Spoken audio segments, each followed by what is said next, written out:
Assalamualaikum warahmatullahi wabarakatuh.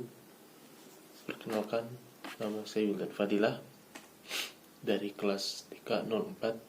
Di sini saya mengambil penelitian yang berjudul Faktor penyebab bangkitnya perekonomian Indonesia pasca pandemi COVID-19. Langsung saja kita mulai. Yang pertama ada pendahuluan. Telah kita ketahui bahwa dengan adanya pandemi COVID-19 yang melanda dunia sejak 2 tahun lalu, menyebabkan perekonomian di dunia, khususnya Indonesia, mengalami penurunan. Oleh karena itu, harus segera ada titik balik untuk memulihkan perekonomian yang ada di Indonesia, tentunya dengan mengetahui berbagai faktor yang menyebabkan bangkitnya perekonomian tersebut.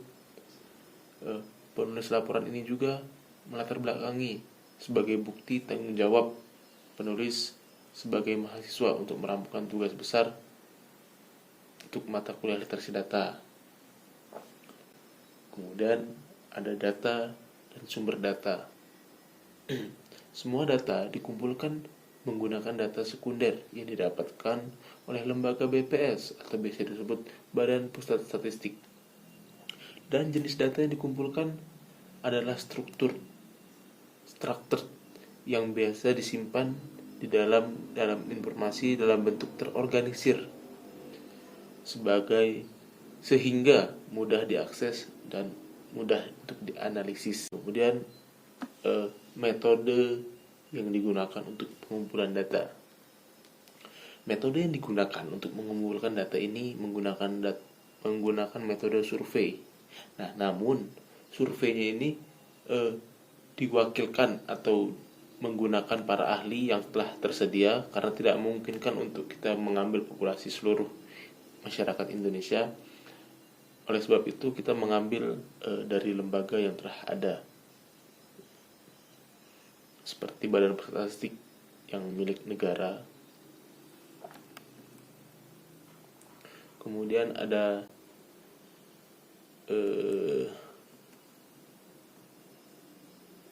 variabel-variabel. Nah, variabel-variabel yang didapatkan setelah kita melakukan survei dan sebagainya. Yang pertama ada daya konsumsi masyarakat, dan juga ada tingkat pengangguran, penyerapan tenaga kerja, kebijakan pemerintah, kasus COVID-19, dan tingkat vaksinasi. Seperti itu. Nah, kemudian ada uji statistik. Nah, uji statistik ini menggunakan skala ukur ordinal, dan juga metode yang digunakan adalah metode regresi. Nah, di dalam uji statistik ini saya menggunakan aplikasi SPSS untuk memudahkan dalam penganalisan data. Analisis data. Yang pertama, data yang akan kita analisis adalah apakah terdapat hubungan antara tingkat vaksinasi terhadap kasus COVID-19. Setelah dianalisis,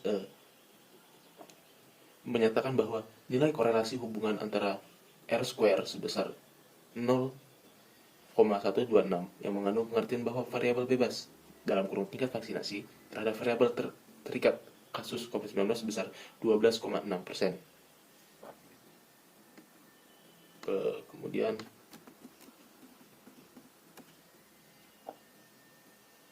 nilai koefisien.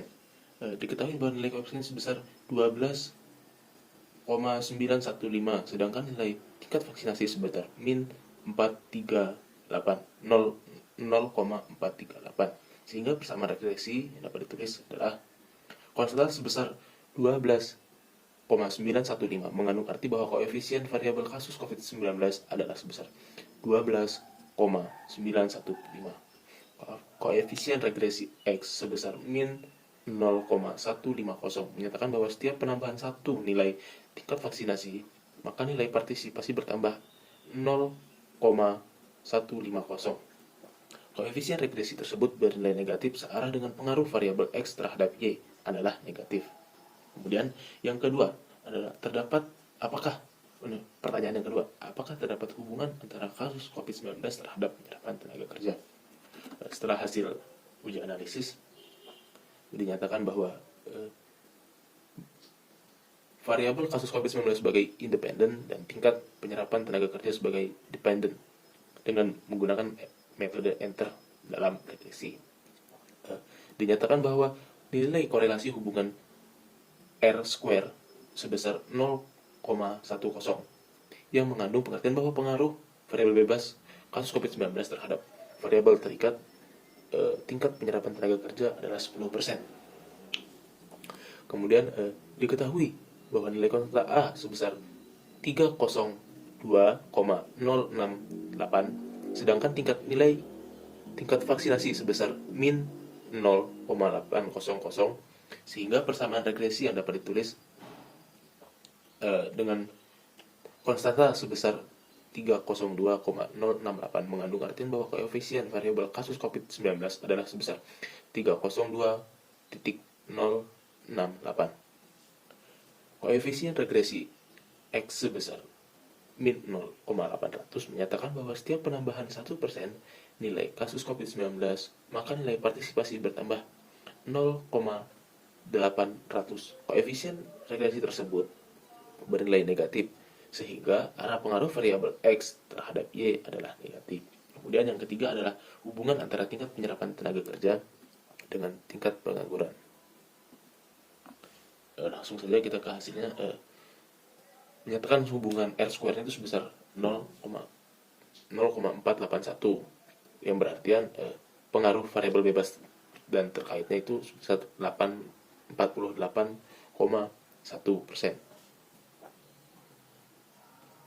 Kemudian langsung saja ke koefisiennya. Konstanta sebesar 281,326 mengandung artian bahwa tingkat variabel penganggurannya sebesar itu. Koefisien regresi X sebesar 0,343 menyatakan bahwa setiap penambahan satu nilai tingkat pengangguran, maka nilai partisipasi bertambah sebesar 0,343. Koefisien regresi tersebut bernilai negatif, sehingga arah pengaruh variabel X terhadap Y adalah positif. Bernilai positif adalah positif. Apakah terdapat hubungan? Yang keempat, apakah terdapat hubungan antara tingkat pengangguran terhadap tingkat daya konsumsi masyarakat? Langsung saja, nilai korelasi R-nya itu sebesar 0,312.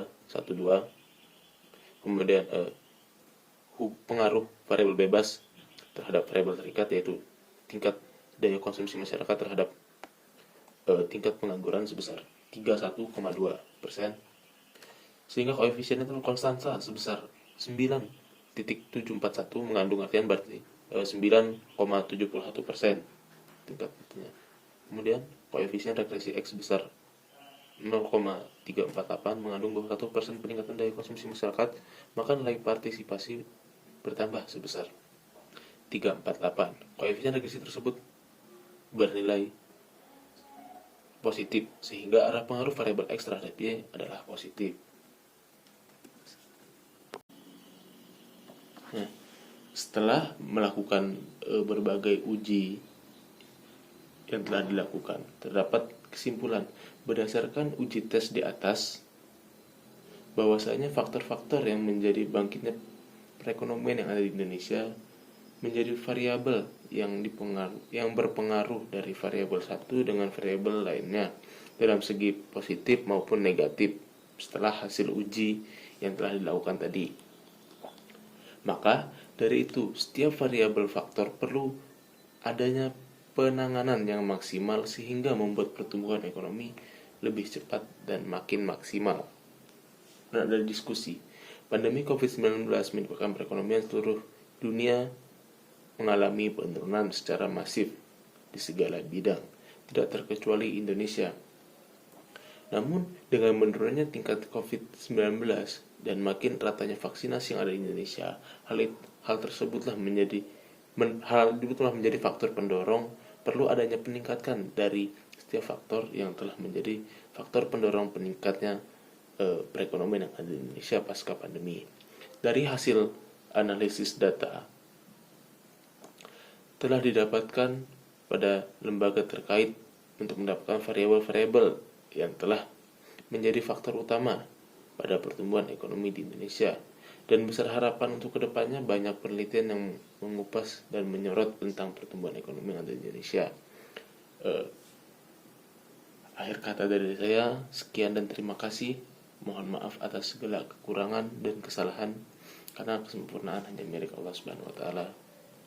Akhir kata, wabillahi taufiq hidayah. Wassalamualaikum warahmatullahi wabarakatuh. Terima kasih.